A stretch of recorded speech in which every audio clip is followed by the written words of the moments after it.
welcome to Jazz avec moi, the podcast where we will talk about everything from life, career, and entrepreneurship from a TCK perspective. My name is Michaela Mutoni, and I will be your host.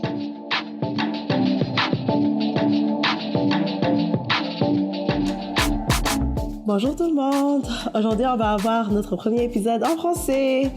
On parle avec Hikmat ou Iko. Elle va nous raconter un peu son histoire et puis comment elle a commencé sa compagnie Hibisco. Donc, j'ai hâte à ce que vous écoutiez le reste. Donc, merci beaucoup, Iko, d'être avec moi aujourd'hui. Comment ça va? Ça va bien, merci. Merci de m'avoir invité d'être là aujourd'hui.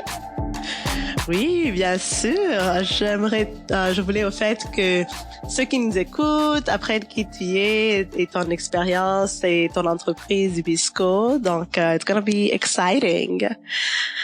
Yeah. Bon, commençons par me raconter un peu de toi. D'où viens-tu?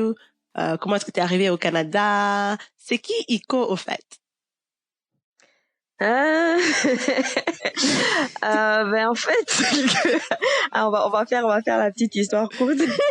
C'est ça, exactement. Ok, cool. Moi, je suis originaire du Bénin, née en Côte d'Ivoire, originaire du Bénin, avec des comportements façon ivoirien. Donc les gens en général, ils savent pas dans quelle case me mettre, mais bon voilà. Après, comment je suis arrivée au Canada? En fait, à la base, j'étais en France. J'ai commencé à étudier en France, en fait. Et concours de circonstances a fait, j'ai changé 2 fois de chemin universitaire. De programme. Le destin m'a amené. Voilà, merci. De programme, puis le destin m'a amené à venir à Montréal pour continuer. Et c'est ce qui s'est passé. Dans le fond, je suis arrivée à Montréal pour aller à l'université, tout ça, puis je suis encore là. Ça fait 7 ans. Nice. Wow, ça fait 7 ans que t'es là déjà? Je te dis 7 ans, man. Le temps passe vite, hein? Un peu trop vite. Dis-moi, ok, attends, parlons un peu de ça. Donc, t'as changé de programme. T'avais commencé dans quel programme d'abord? Tiens, toi, tu veux l'histoire longue, toi? Bien sûr, on est là pour ça. En fait, à la base, j'ai commencé en médecine. Donc, ça m'a pris un peu 2 ans de ma vie. Puis après, je suis passée en maths appliquées et sciences sociales. C'était maths appliquées économie. Puis après, c'était en France. Puis quand je suis arrivée à Montréal, c'est là que je suis rentrée en business administration. Puis du coup, j'ai fait mon bac en business administration. J'ai major en information. J'ai fait une mix un peu information system et ils appellent ça méthode quantitative de gestion. Bref, c'est des stats, whatever. J'ai fait mon master en toujours gestion, mais en major système d'information, donc information system. Nice. Yeah, vous les Béninois et les matins, vous êtes toujours là. So you guys are strong in it. Non, mais bon, voilà quoi. It's good, hein? C'était pas mauvais. Comment? Mais je trouve ça, moi je trouve ça courageux quand les gens ont justement le courage de dire ça ne marche pas, donc je vais essayer quelque chose d'autre, tu vois, parce que souvent il y a un peu de pression quoi, et puis c'est genre oh man, j'ai étudié tout ce temps-là, et puis maintenant je vais recommencer encore. Comment est-ce que toi tu as géré ça? En fait, je dirais que ça dépend des situations de chacun, ça dépend aussi de chacun. Des fois, c'est que t'as pas le choix parce que t'es arrivé au bout d'un mur. Des fois, c'est une décision qui a été prise. Moi, c'est parce que moi, j'avais pas tellement le choix. Il fallait que je fasse autre chose parce que c'était le cas où j'étais arrivée au bout d'un mur et ça ne fonctionnait juste pas.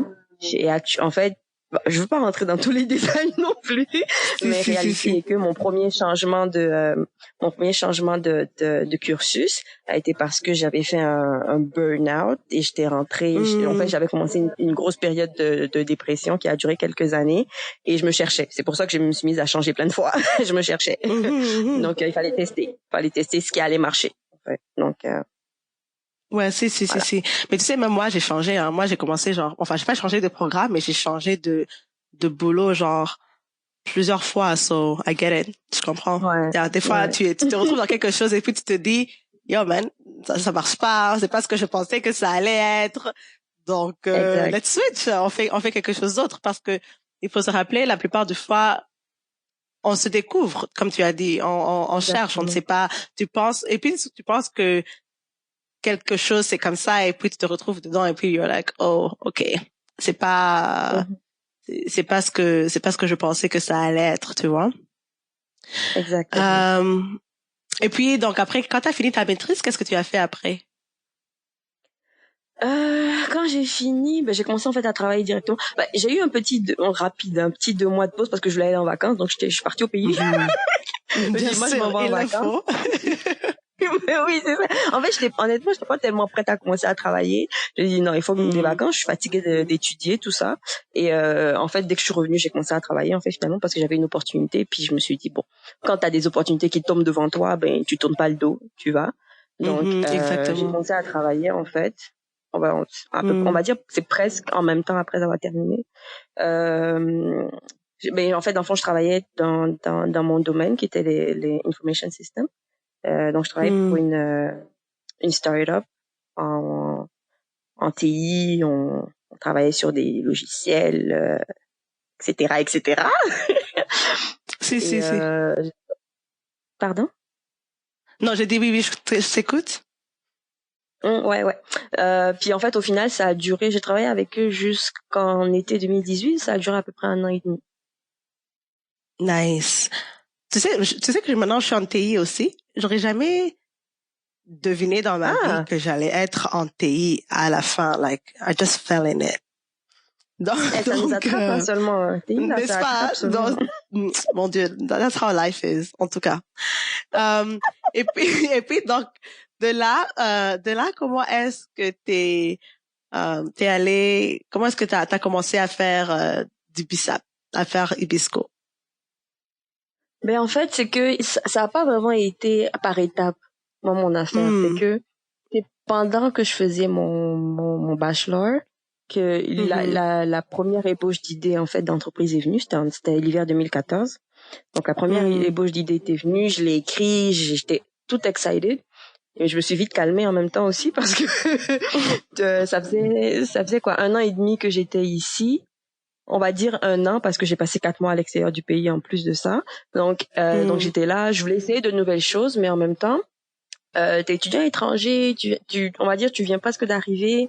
C'est pas comme si il y a une banque, je veux dire il y a un coffre-fort qui est à côté de toi non plus qui t'envoie les ressources. Donc créer une entreprise quand tu viens juste d'être là, tu te dis oui, ça me plaît ce à quoi je pense, mais non, c'est pas pour tout de suite. Donc, je me suis vite calmée. C'était non, j'avais pas encore mon premier diplôme, etc. C'était pas le temps de dire maman, papa, je vais créer une entreprise. What? Donc heart attack. Ah non, mais on allait me rapatrier direct. Mais j'ai juste gardé l'idée en fait. J'ai gardé l'idée, j'ai continué à y penser. Au cours de mon cursus, je prenais des informations sur la création d'entreprises en restauration parce que à la base, c'était ça l'idée, c'était créer un genre de café autour de l'hibiscus, etc., où les gens pourraient venir partager tout ce qu'ils ont à partager, rassembler les gens, mais dans un endroit physique. C'est ça la première idée de base.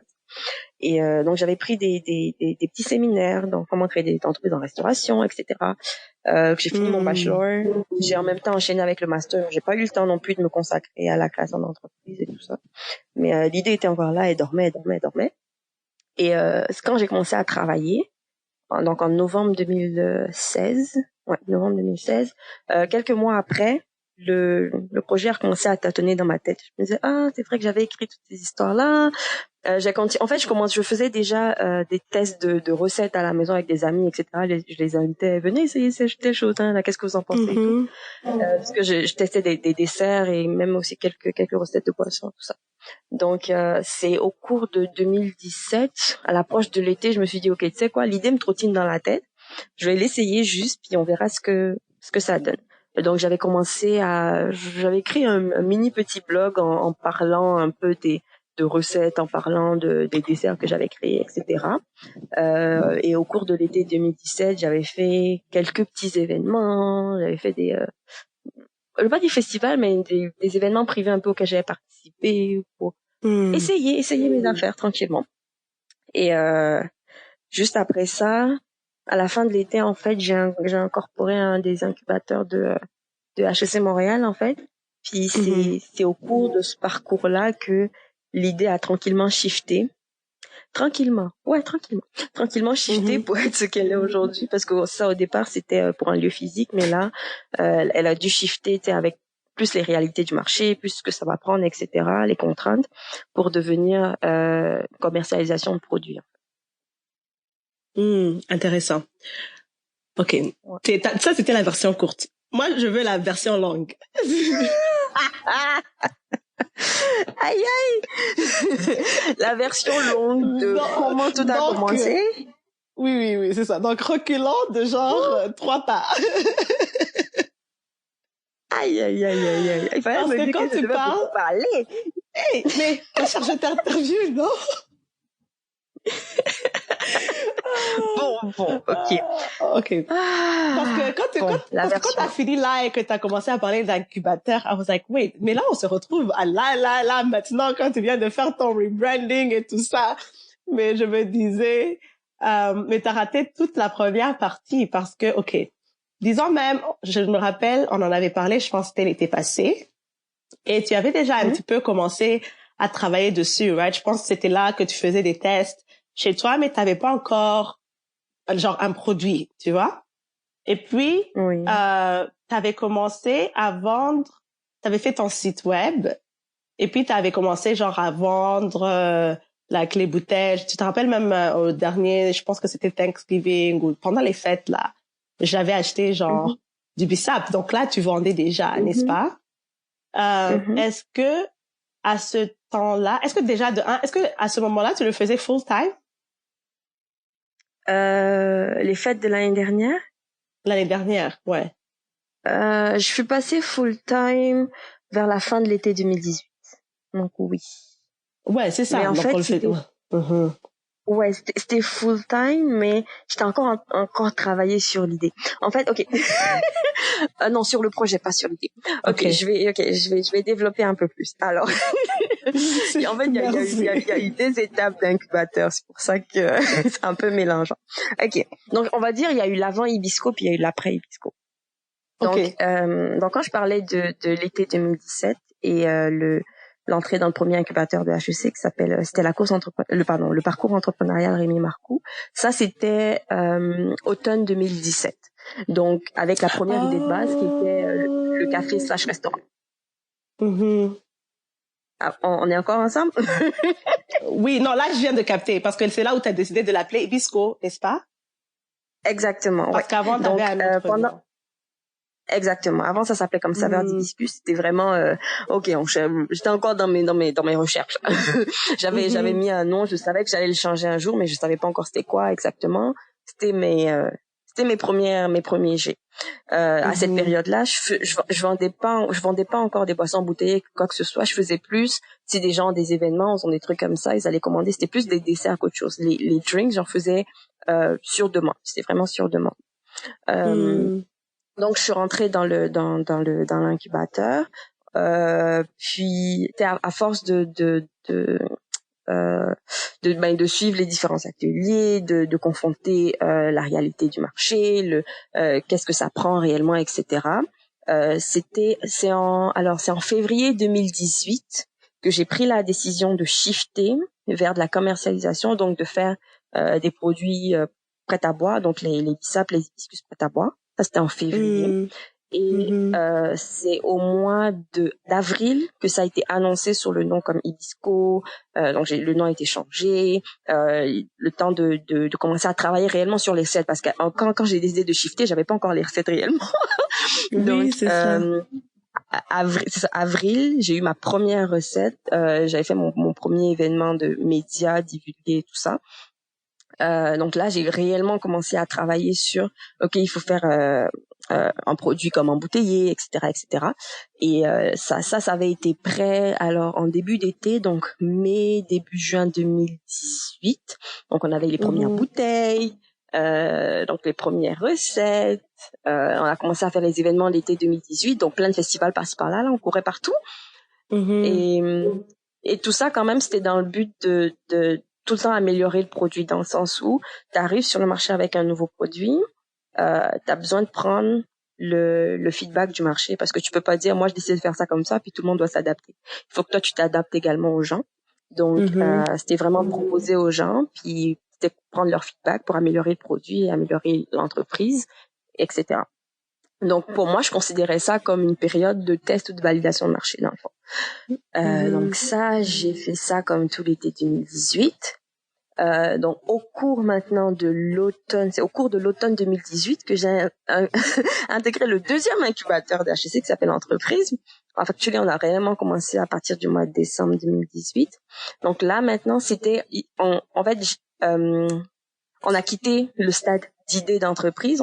Maintenant, on était plutôt au stade de développement d'entreprise, développement du projet. Donc, c'était vraiment travailler sur le modèle d'affaires, travailler sur les composantes à mettre en place pour que l'entreprise soit viable, ainsi de suite, ainsi de suite. En temps, j'ai participé à deux autres cohortes de deux autres incubateurs. En tout cas, bref, voilà. J'ai fait plein d'incubation cette année. Donc, mais là, on est rendu début 2019 déjà. Puis, honnêtement, j'ai vraiment bénéficié de beaucoup de choses. Donc, j'ai eu à travailler avec des étudiants de divers domaines dans le développement durable, en marketing. Je travaillais avec une nutritionniste. J'ai travaillé avec quand même plein de monde des sphères de la gestion et de l'agroalimentaire, en fait, pour arriver aujourd'hui à un nouveau branding, puisque tu sais, on a changé le branding, ça fait comme 1 mois et demi en fait. Donc début octobre. Donc comme vraiment qui fait du sens avec la vision, donc là où on veut partir avec l'entreprise. Donc il y a beaucoup de choses qui vont venir dans les prochains mois que les gens vont pouvoir attacher à pourquoi est-ce qu'on a fait un rebranding aussi, adapter les produits, tout ça. Donc, nice, nice. Qu'est-ce qui t'a poussé à te lancer full-time aussitôt? Qu'est-ce qui m'a poussé?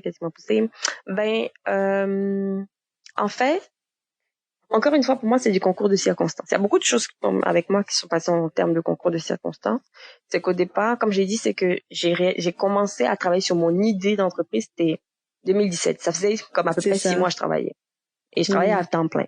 J'ai continué à faire ça jusqu'en mars 2018. Jusqu'en mars 2018, je travaillais à temps plein à mon boulot. Et en fait, c'est que pendant tout ce temps, donc à partir de comme juillet 2017 à mars 2018, j'enchaînais beaucoup de choses. Je faisais de l'événementiel avec mon idée d'entreprise. À un moment donné, j'ai commencé à travailler dans un café genre café/pâtisserie avec un chef pour prendre l'expérience aussi en cuisine, etc. Donc je mélangeais beaucoup de choses, plus l'incubateur qui me demandait de la présentielle, etc. Donc à un moment donné, ça devenait trop lourd, puis j'arrivais plus à vivre. Donc j'ai demandé au travail à passer à temps partiel parce que j'avais besoin de me concentrer plus sur mon entreprise.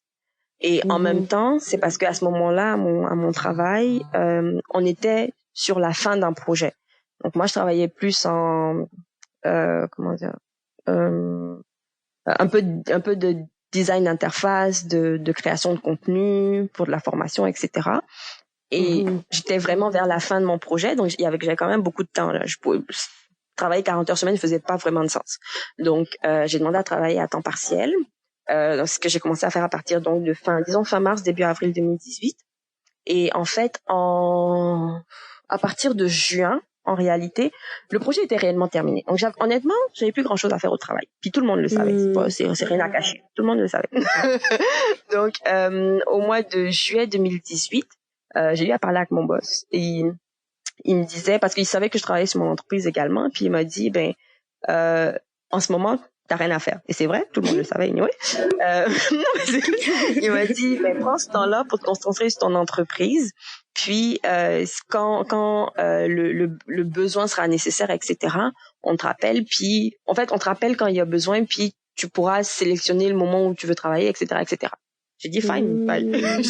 En plus, j'avais pas le temps. J'avais vraiment pas le temps. En plus, en fait, ça tombait tellement bien parce que on était en début mi-juillet 2018.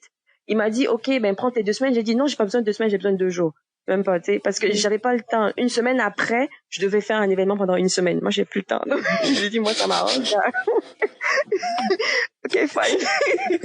You're like, thank you, bye. Non, mais c'est vrai. C'était pas méchant, mais c'était vrai. C'est que j'ai pas le temps de prendre 2 semaines. Ça me sert à rien. T'sais. Donc, j'ai dit, non, c'est bon, t'inquiète pas. Moi, je vais utiliser mon temps vraiment pour faire autre chose. Et le truc, c'est que du moment où tu te mets 100%, tu réfléchis plus à rien. Là. Tu te mets dedans, puis t'oublies que t'as d'autres opportunités autre part. Tu sais, j'ai eu à un moment donné, je pense quelques mois après, etc. J'ai vu des opportunités. J'aurais pu. J'ai dit mais non, c'est pas possible. Si je m'en vais dans autre chose, ben je vais délaisser mon projet qui a besoin d'attention. C'est vrai que tu sais les projets c'est un peu en wave. Il y a des moments de hype, des moments un peu plus down, des moments de hype, etc. Mais je pouvais pas aller je vais dire diluer mon énergie autre part. Donc j'ai essayé de rester focus. D'accord. Donc c'était comme une combinaison, c'est ça, de la vie, circonstances de la vie plus l'opportunité était là et tu l'as saisi quoi pour continuer à faire ce que tu voulais faire. Love that. OK. Ouais.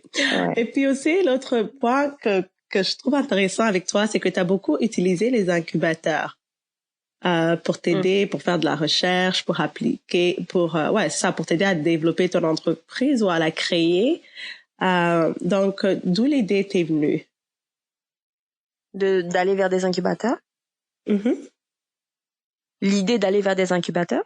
Oui, d'aller chercher un incubateur, parce que je me dis, il doit y avoir certains entrepreneurs qui ne savent même pas que les incubateurs existent ou bien qu'ils peuvent aller appliquer à des incubateurs. Donc, comment est-ce que toi tu y as pensé? Est-ce que c'était parce que c'était à l'école, donc tu les as vus?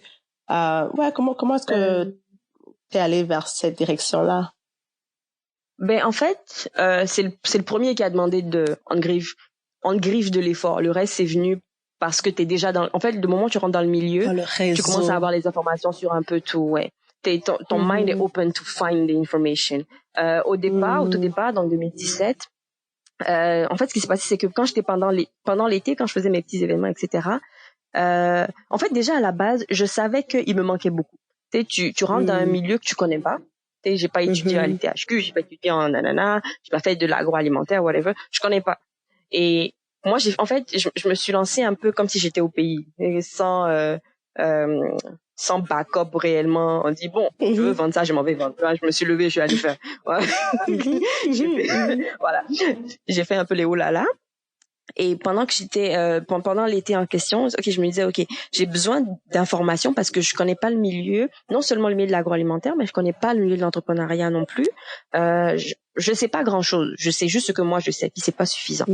Et j'ai commencé en fait à juste browser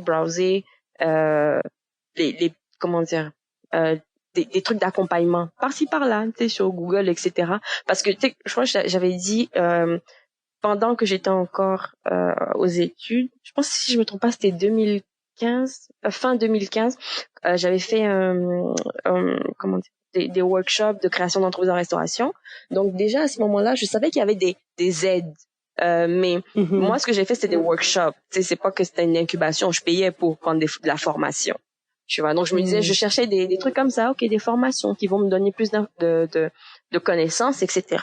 Et le truc, c'est que au jour d'aujourd'hui, avec les moteurs de recherche, quand tu commences à chercher quelque chose, tout est lié. On t'envoie des pubs partout, on t'envoie ton Facebook aussi, tu commences à avoir des trucs qui sont reliés, etc. Donc c'était, si je me trompe pas, c'était au mois d'août. J'étais sur mon Facebook, puis je suis tombée juste sur un post de c'était non, c'était Facebook ou c'était Instagram, c'était l'un des deux, je pense que c'était Facebook, en tout cas bref. C'était un post de HEC Montréal qui faisait la promotion de l'incubateur en question parce que c'était la seule année, ou c'était la première année en fait, on va dire ça dans ce sens-là, c'était la première année où ils faisaient une sélection publique. Parce qu'en fait, cet incubateur-là, en général, ça a toujours été pour les étudiants de je crois que c'est HEC UDM Poly ou juste c'est ça. Un truc comme ça. Donc c'était juste les étudiants qui pouvaient être pris. Moi, j'étais plus étudiante. Donc, oh my God, c'est pas pour moi. Mais là, cette année-là, ils faisaient ce qu'ils appelaient une course entrepreneuriale. Donc, ils prenaient des gens de partout, soit étudiants ou pas étudiants, HEC ou pas HEC, etc. Et en fait, ils faisaient une sélection sur 3 mois. Et c'est pour ça qu'ils appelaient ça une course et tout. Et quand j'ai vu ça, j'ai dit, on va aller voir. Puis je suis allée voir. Puis j'ai fait ça. D'accord. Ouais. OK. Et une fois que tu as fait cet incubateur-là, après, c'est ça, tu étais dans le réseau. Donc, lorsqu'il y avait d'autres opportunités, maintenant, tu savais que les opportunités étaient là et puis tu pouvais appliquer. Ouais, ben en fait, après, okay, ce qui s'est passé pour le deuxième incubateur toujours de HEC, c'est parce que le coordonnateur de mon premier incubateur, c'est lui qui m'a référé pour celui-là en question, parce qu'il a vu comme ce que j'ai eu à faire l'avancée et tout, parce qu'en temps j'étais out du premier incubateur, en tout cas bref, pour certaines raisons, et il m'a recommandé pour le deuxième. Ensuite, ce que j'ai fait, c'était l'école des entrepreneurs, c'est pas vraiment un incubateur, mais c'est plus un accompagnement. Puis ça, c'est à force de parler aux gens du milieu, ils te disent il y a l'école des entrepreneurs, va aller voir, etc. Et le dernier que j'ai fait, ça s'appelle Food Hub. Ça, c'est les contacts. J'avais parlé à des, en fait c'était encore à travers HEC, on avait eu à l'incubateur, on avait eu un atelier avec des consultants. Je les ai rencontrés pour discuter du projet, etc. Ils m'ont référé un de leurs contacts et c'est ce contact-là qui faisait partie de de cet incubateur-là et qui m'a incorporé à l'incubateur. En tout cas, les choses se font par contact, par référence à un moment donné. Bien sûr. Bien sûr, bien sûr. Je viens de réaliser, actually, pour ceux qui ne savent pas ce que c'est un incubateur, comment le définirais-tu? La définition d'un incubateur. Enfin, ok. Déjà, en fait, il y a différents types d'incubateurs. I know, I was like, that's a hard question. Mais on va le faire. Non, en fait, je vais juste le scinder en deux. Dans le fond, de façon générale, un incubateur, non, je vais pas rentrer dans l'accélérateur. Un incubateur, c'est un programme d'accompagnement qui va t'aider à bâtir à bâtir ton projet. Maintenant, pourquoi je dis qu'il y a 2 facettes, en tout cas moi de ce que je connais, peut-être qu'il y a d'autres, moi je sais pas, mais de ce que moi je connais, c'est t'as des incubateurs qui vont prendre les entrepreneurs depuis l'idée de projet. Donc dans le fond, tu n'as pas encore créé d'entreprise ou quoi que ce soit, tu te dis juste j'ai envie de créer par exemple une compagnie dans le biomédical. Je sais pas, moi je vais juste prendre un exemple comme ça. Donc mais t'as pas encore réfléchi peut-être à tous les détails, etc. Donc il y a des incubateurs qui vont prendre des gens à cette phase-là quand même et travailler sur les enjeux, travailler sur qu'est-ce que tu peux faire de ton idée pour l'amener à un niveau projet. Il y a des incubateurs qui vont prendre les entrepreneurs seulement à partir du projet ou un mix des deux aussi. À partir du projet, c'est que ton idée, tu l'as déjà développée, t'as une bribe de modèle d'affaires, tu sais à peu près comment tu veux rentabiliser ou comment tu veux pas rentabiliser, etc. Tu sais c'est quoi ta valeur ajoutée, tu sais c'est quoi que t'apportes au marché. Maintenant, c'est d'amener ce projet-là, on va dire à une entreprise en démarrage ou dépendamment si c'est un produit en pré-commercialisation. Maintenant, en fait, amener les différents outils de la gestion à l'intérieur, ainsi de suite, ainsi de suite. Puis après ça, t'as l'accélération qui est en général la vente. Quelle que soit l'entreprise que tu bâtis, tu fais de la vente à un moment donné, que ce soit un produit ou un service. Tu vends parce que tu fais de l'argent. Donc l'accélération, ça prend en général les entreprises à partir du moment où elles sont prêtes à commercialiser ou à vendre leurs produits pour les amener en croissance maintenant. C'est un peu ça les OK, c'est ça, je comprends. OK, that was helpful. Merci. OK, c'est ça. Donc toi, OK, donc arrivons à aujourd'hui. Donc tu en as fait quelques-uns, puis avec ton dernier, c'est là t'as refait un rebranding, t'as fait une nouvelle vision, une nouvelle direction. Donc est-ce que tu peux nous dire ce qui est public est-ce que tu peux nous dire la nouvelle vision d'Hibisco, où est-ce que tu vois ta compagnie, ta marque grandir et partir, etc. D'après ce que tu as fait là, avec ta nouvelle your launch, ta nouvelle lancée là. Ok. Je vais juste mettre un petit point avant de commencer à faire tout mon blabla. C'est que on va dire, la nouvelle vision en question, c'est pas qu'elle est pas si nouvelle que ça. Ça a toujours été le cas. C'est juste que quand on se lance, pour beaucoup, quand on se lance dans la création d'une entreprise, quand on rentre dans le day-to-day, on oublie le pourquoi du fait qu'on a créé une entreprise. On oublie l'essence et on se met dans la gestion du jour au lendemain. On se dit, OK, il faut que je fasse ceci, il faut que je fasse cela. On rentre dans le produit, puis on oublie la raison d'être de l'entreprise. Puis moi, ce que j'ai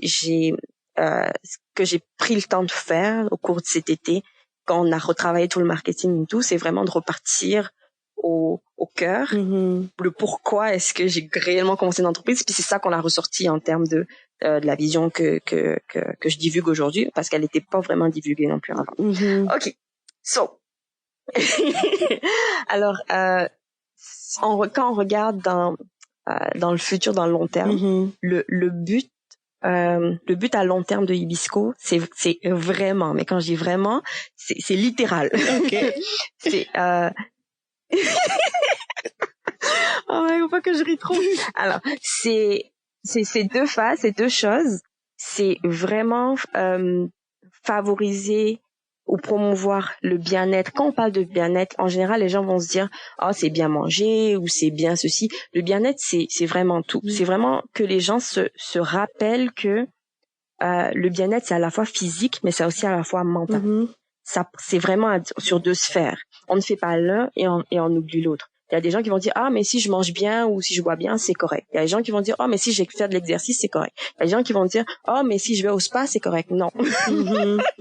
C'est vraiment c'est un équilibre à aller trouver pour ne pas tu n'oublies pas ton corps, tu n'oublies pas ton mental. Puis le mental, ça passe par beaucoup de choses et en général, on le néglige parce que c'est pas quelque chose de tangible et on le néglige beaucoup trop. Et à travers ce bien-être mental-là, ce que Hibisco va chercher, et c'est ce qu'on dit à part depuis un mois, ce qu'on essaie de dire tous les jours, c'est le rassemblement des gens. C'est que les gens comprennent que, ou encore une fois se rappellent, parce que les gens savent, c'est juste que dans la société dans laquelle on est aujourd'hui, tout le monde va travailler puis tout le monde oublie c'est quoi qui est important. Ce qui nous fait tenir au jour le jour là, c'est pas l'argent qu'on va gagner au travail en multipliant par 10 ou quoi que ce soit. Ce qui nous fait tenir, c'est nos relations entre nous. Parce que on peut être sur cette terre là, on peut faire tout ce qu'on veut faire du matin au soir, etc. Mais ce qui nous permet de tenir, en tout cas moi c'est comme ça que je le vois et c'est la vision que je mets dans l'entreprise, c'est les relations qu'on a entre humains. Et c'est vraiment le cœur de Hibisco, c'est le rassemblement des gens à travers les cultures. Et c'est vraiment amener les gens à comprendre que de toute façon, on apprend les uns des autres. On est censé passer du temps les uns avec les autres. Puis si on ne s'arrête pas pour prendre ce temps-là, on peut pas grandir en fait. On peut pas se dire je vais consacrer 5 minutes à quelqu'un puis le connaître. C'est pas possible. Connaître quelqu'un, ça prend du temps. Ça prend de l'investissement, ça prend ça prend du calme également. On s'arrête pour connaître quelqu'un. Et c'est ça Hibisco, c'est le rassemblement des gens. Wow. Mais ça, je pense que c'est ton comment on appelle ça là, ton fil directeur là que je pense que j'essaie de trouver un mot là. Ton le fil qui te guide, c'est vraiment le rassemblement des gens parce que même si on parle de comment tu as commencé avec l'idée d'un café, restaurant, etc., avec les événements, etc., d'habitude, les personnes qui ont des cafés ou des restaurants, c'est parce qu'ils veulent un endroit où les gens peuvent se rassembler, tu vois, et être ensemble et partager, tu vois. Donc, j'ai hâte de voir. Ça a vraiment, tu sais, bon, en même temps, dans mon histoire longue, j'ai sauté une petite partie qui est le début du début. Je le dis pas tout le temps, mais bon. Parce qu'en fait, pourquoi ce fil conducteur là, il ne peut pas partir. Et à un moment donné, je discutais avec du monde, puis je leur ai dit, quelle que soit l'entreprise que j'aurais décidé de faire en premier, parce que j'ai plein d'autres idées d'entreprise, mais quelle que soit l'entreprise que j'aurais décidé de guider en premier, que ce soit en alimentaire ou pas en alimentaire, ce même fil conducteur là aurait été là parce que c'est ce qui m'a fait vouloir faire une entreprise. Parce que j'étais un an après que je suis arrivée à Montréal, je suis partie en échange j'étais à Singapour. Puis c'est là en fait que tout s'est passé. La folie, ou pas la folie, mais l'accroche de vouloir rassembler les gens, c'est là-bas parce que j'ai vraiment été touchée par le mix culturel qu'on a eu à faire là-bas à travers des événements, etc. Le mix culturel, ce que tu apprends en voyant d'autres choses, puis en comprenant d'autres choses, c'est incroyable. C'est oui, j'ai vu ça. Non, c'est vraiment, ouais, non, c'est vraiment, ça a vraiment un impact parce que, ouais, je le vois maintenant et je suis très contente que ce soit, I guess, plus clair dans ta vision ou bien dans ta communication, pas dans ta vision, like, in the way you communicate it, tu vois. Parce que je l'ai même vu quand t'as fait ton lunch, t'avais genre plusieurs cultures, plusieurs danses, like plusieurs, c'était pas juste nécessairement genre fait d'une seule manière, mais c'était plus rassemblant toutes ces cultures, toutes ces différentes personnes autour d'un même produit, autour d'un même événement. Donc, j'ai hâte de voir comment tu vas traduire ça, like translate it dans un produit ou dans whatever it is que tu vas faire après, au fait, tu vois. Ouais. Tu sais, là, il y a encore des choses qui sont en développement, tu sais, même, tu sais, bon, je le dis, parce que on discute. On n'a pas besoin de cacher des trucs aux gens. Tu sais, même dans la communication, en ce moment, il y a encore des choses qui sont en train d'être mises en place, pour qu'à partir, en fait, de janvier, vraiment, ça va être vraiment plus palpable, en fait. Parce que jusqu'à présent, tu sais, j'étais pas encore comme bien rodée au niveau de la communication, tout ça. Puis là, j'ai des personnes très compétentes qui m'aident. Bien sûr, d'accord. Donc, ça va vraiment être beaucoup plus palpable et tout. Et même au niveau produit, tu sais, en tout cas. J'ai hâte. C'était quoi ton plus gros learning curve? Qu'est-ce que tu as dû apprendre, genre, où tu te disais, like, oh mon Dieu, je m'attendais pas à ça?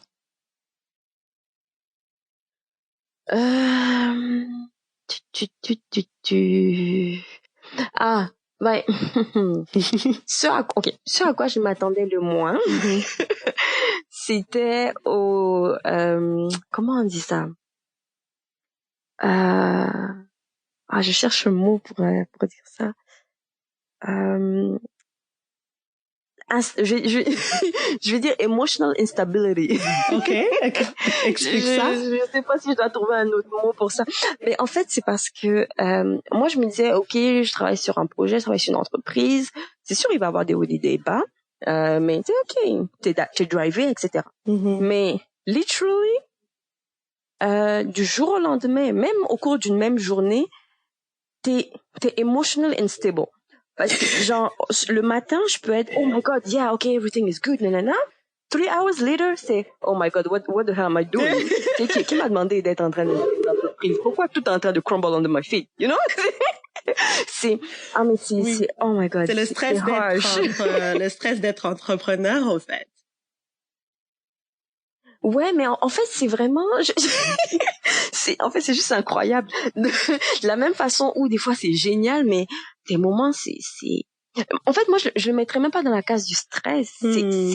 C'est anxiety, c'est, oh my God, c'est unstable.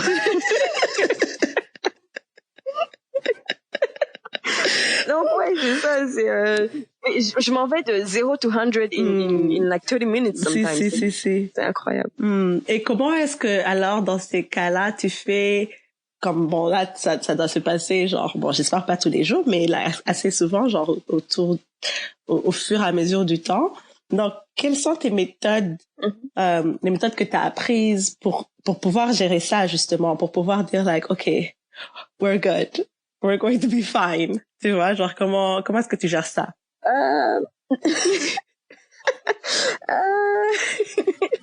sais, le truc, c'est que quand It's like, I don't. À force de parler à plusieurs, comment? Non, j'allais dire, you don't manage it. You're like, oh my God.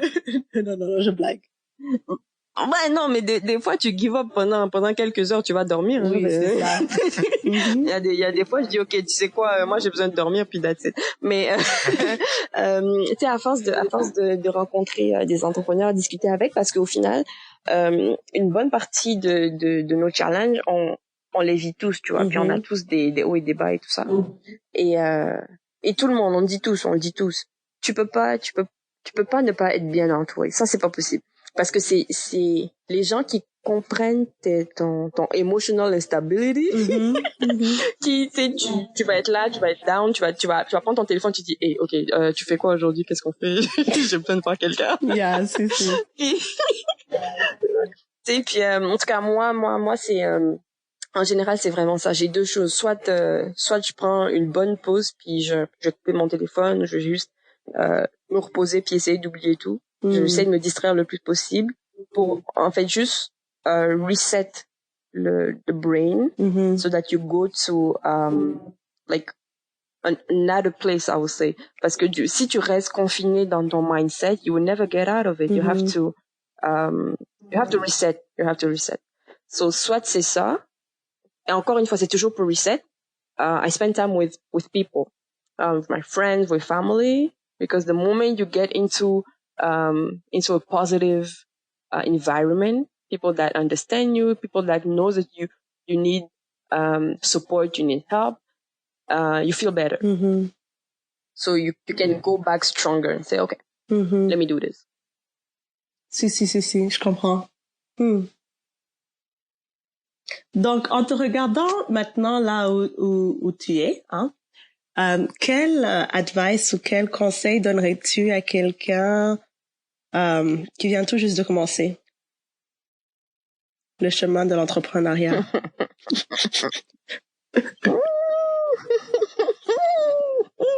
OK.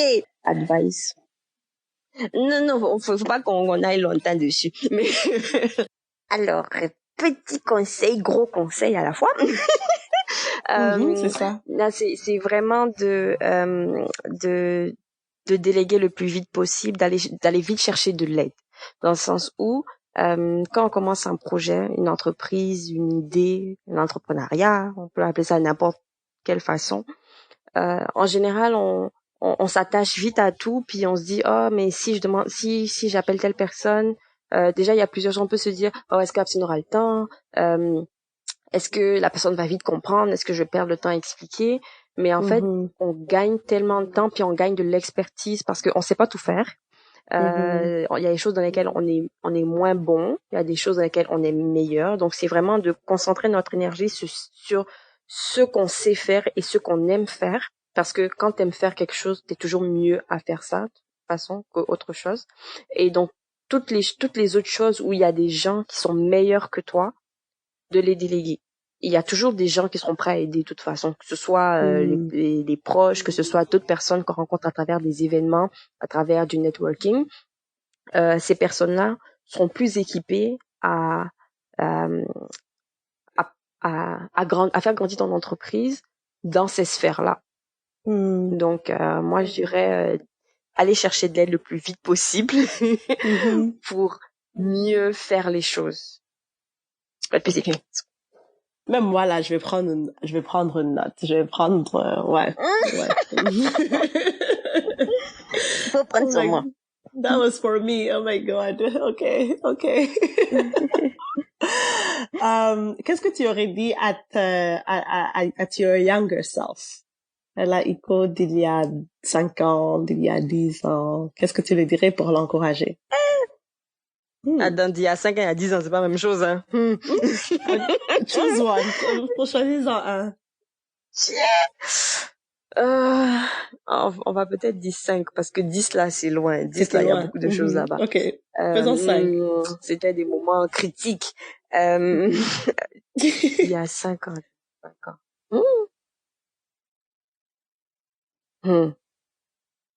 Parce que il y a 5 ans, j'étais pas encore dans la vibe. Non, quoique. Si, je venais juste d'avoir mon idée d'entreprise. Effectivement, c'est un bon moment pour me parler. Parce qu'il y a 5 ans, c'est ça, je venais juste d'avoir mon idée d'entreprise, puis je me disais, oh non, laisse tomber, pas maintenant, tout ça.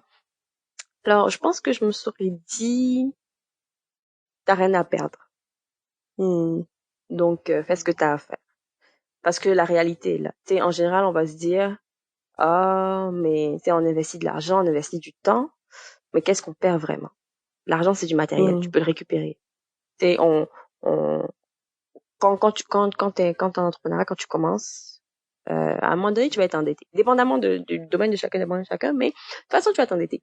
Un jour ou l'autre, tu vas retrouver ton argent. L'argent, c'est matériel. Tu retrouves ton argent. C'est pas ça qui est réellement important. Oui, il faut prendre des risques, il faut les calculer, effectivement.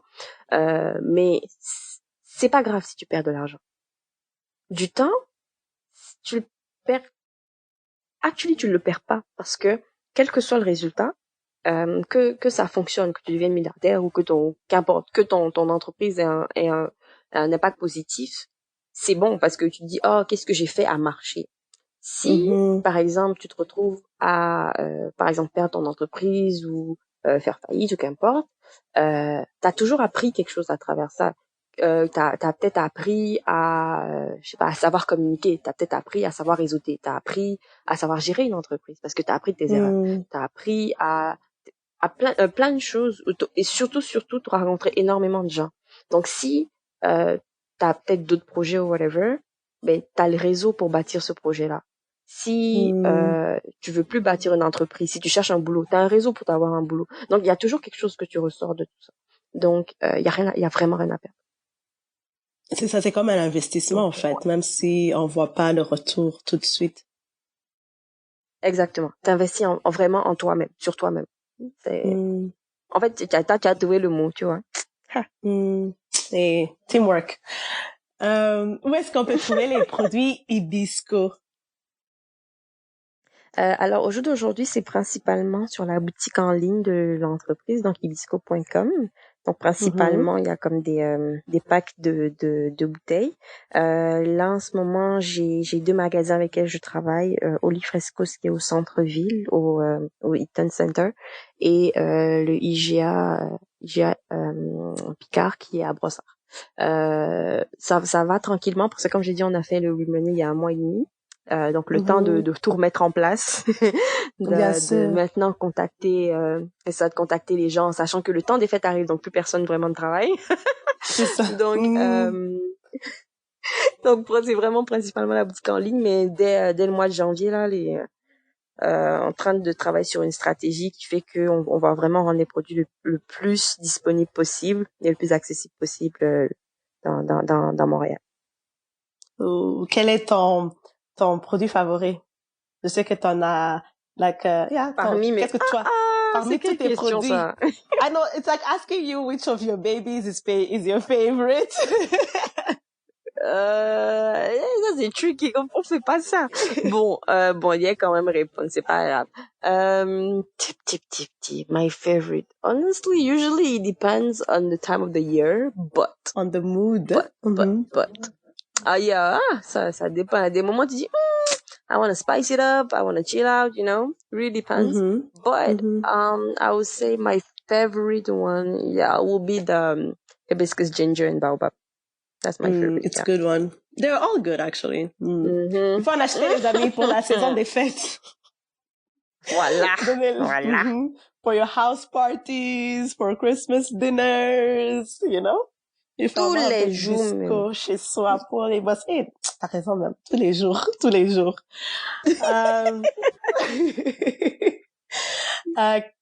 Quel est le mot de la fin? Quelque chose qu'on a oublié de dire ou que t'as en tête, que t'aimerais partager? Alors, quelque chose que j'aimerais partager. Bon, oui, ok, d'accord, pour conclure. Alors, je vais conclure sur 2 plans, sur le plan entrepreneurial puis sur le plan de mon entreprise elle-même. Sur le plan entrepreneurial, je disais pour toute personne, vraiment toute personne qui a une idée, parce que la peur là, on l'a tous, toutes. C'est vraiment de faire le premier pas, parce que c'est le premier pas qui prend du temps, qui est le plus long, qui est le plus difficile, le plus ardu. Mais après ça roule tout seul parce que dès que t'as passé la porte, t'es à l'intérieur puis tu fais ce que t'as à faire. Parce que t'es drivé par ce que tu fais. Donc, il faut faire le premier pas, le plus vite possible. Parce que ça te permettra de prendre les décisions qu'il faut prendre en fonction. Est-ce que je continue? Est-ce que je change? Est-ce que j'adapte? Donc, tout ça, ça commence, en fait, ça arrive après le premier pas. Maintenant, si je dois conclure par rapport à mon entreprise, c'est que, bien sûr, je veux que le plus de personnes connaissent Hibisco, le plus de personnes connaissent mes produits et consomment mes produits. Mais ce que je veux que les gens sachent le plus, c'est que chaque produit qu'ils vont consommer, je veux qu'ils sachent qu'ils sont en train d'adhérer à une philosophie en arrière. Je veux que les gens se retrouvent dans Hibisco. Parce que à chaque fois que je parle de l'entreprise, je dis Hibisco, c'est un produit qui est bon, c'est un produit qui est bon pour la santé, etc. Mais c'est pas juste un produit, c'est une philosophie en arrière. C'est une philosophie que je pense que si chacun adhère à cette philosophie-là, honnêtement, on peut dire que c'est naïf, mais je pense qu'on aura vraiment moins de conflits entre personnes, entre communautés et ainsi de suite. C'est vraiment juste accepter les gens comme ils sont, d'accepter que on est qui on est, et pour grandir, on apprend des autres. Et du moment où tu acceptes que tu dois apprendre des autres pour grandir, tu peux pas les voir comme un obstacle. Tu peux pas les voir comme quelque chose de mauvais. Tu peux pas les voir comme t'es comme l'ennemi. Tu le vois plutôt comme un allié parce que c'est la personne qui va t'aider à grandir. Donc c'était mon mot de la fin. C'est pas facile, hein. It's a big ask. Non, mais est-ce que c'est vraiment aussi big? Si tu regardes la personne en face de toi comme un reflet de toi-même, c'est pas si difficile que ça. Un reflet de toi-même avec des petites différences, of course. Ça peut Bien pas être sûr. Non, mais it's good food for thought. C'est un bon mot de la fin, là. Même moi, je vais m'asseoir et réfléchir à certaines personnes que je dois regarder. Comme un reflet de moi-même. Hey, c'est comme ça, tu es. Ah, je savais pas. Donc, tu as des listes de gens que... Non. Je blague à moitié. À moitié, oui, ça, mais tu as bien dit à moitié. Oh, man. En tout cas, merci beaucoup, Iko. Merci beaucoup. J'ai vraiment apprécié notre conversation. Moi aussi. Et on sera... we'll keep in touch, of course. On reste en contact. On se catch, comme on dit. Oui, c'est ça, on se catch. All right. You're listening to Jazz avec moi, a podcast hosted by Michaela Mutoni. What did you think of the conversation that you just heard? Don't hesitate to leave us comments on the Facebook group or on the website jazzavecmoi.com. As the old adage goes, sharing is caring. So if you enjoyed it, please share it with your friends, like, and subscribe. Until next time, keep striving, keep thriving, and keep shining.